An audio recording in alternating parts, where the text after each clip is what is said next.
Shalom, saudaraku kekasih Tuhan.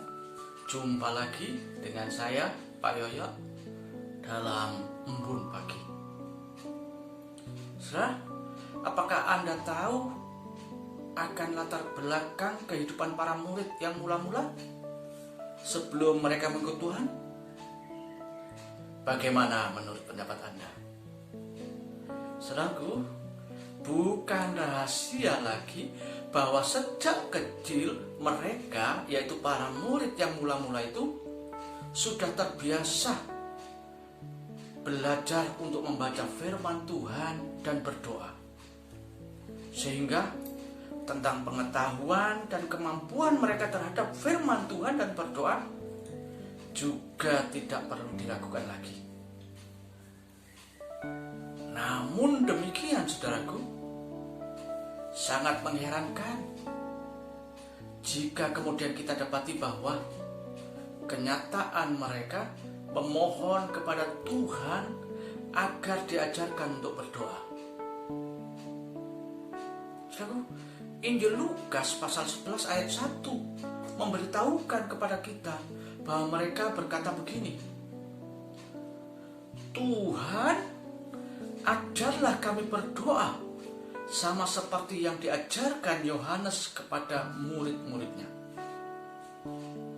Oleh karena itu, kita akan melihat cara Tuhan Yesus berdoa, sehingga membuat para murid ingin belajar berdoa daripadanya. Saudaraku, Tuhan Yesus berdoa dengan membuka hati untuk Allah. Saudara dan saya, kita tahu bahwa berdoa itu bukan hanya sekedar rutinitas, bukan pula sebatas formalitas yang harus dilakukan sebagai suatu aturan atau syariat dalam beragama belaka. Tetapi berdoa adalah berbicara atau berkomunikasi dengan Tuhan. Karena itu, ketika berdoa, kita harus melibatkan Tuhan, yaitu dengan cara membuka hati untuk kehadirannya. Sebagaimana diajarkan oleh Tuhan Yesus dalam Matius 6 ayat 9 dan 10. Bapa kami yang di surga, dikuduskanlah namamu, datanglah kerajaanmu, jadilah kehendakmu di bumi seperti di surga. Lain dari itu, ialah dengan menyadari bahwa Tuhan adalah sumber jawaban atas doa-doa kita. Sebagaimana dicatat dalam Injil Matius 11 ayat 28, juga Injil Yohanes 14 ayat 13 dan 14. Itulah sebabnya, saudaraku, ketika kita berdoa, kita harus membuka hati untuk Tuhan. Sedangkan yang kedua yang dilakukan oleh Tuhan Yesus ialah berdoa dengan kuasa, sebagaimana dicatat oleh Injil Matius pasal yang ke-7 ayat yang ke-7 sampai ke-8. Lebih lengkapnya ayat 7 sampai 11. Saudaraku, Anda harus tahu bahwa Tuhan memberi jaminan bagi orang percaya yang mau meminta kepadanya. Itu janji Tuhan dalam Injil Matius 7 ayat 7 sampai 11.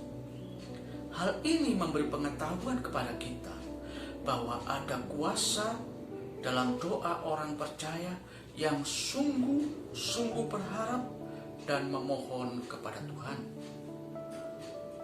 Sebabnya, mereka yang berdoa dengan penuh percaya dan kesungguhan hati akan mendapatkan jawaban atas doa-doanya.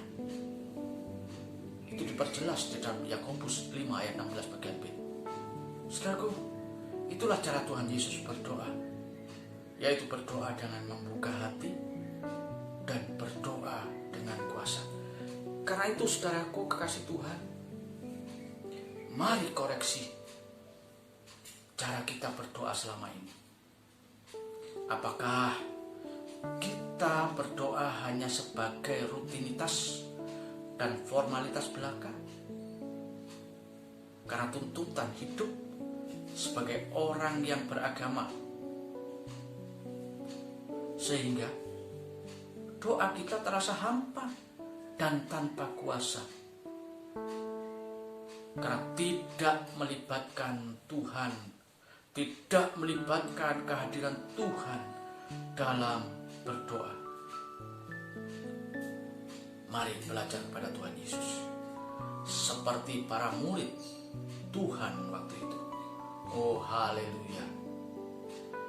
Salam sehat dan tetap semangat, serta jangan lupa untuk tetap mematuhi protokol kesehatan. Tuhan Yesus memberkati. Shalom.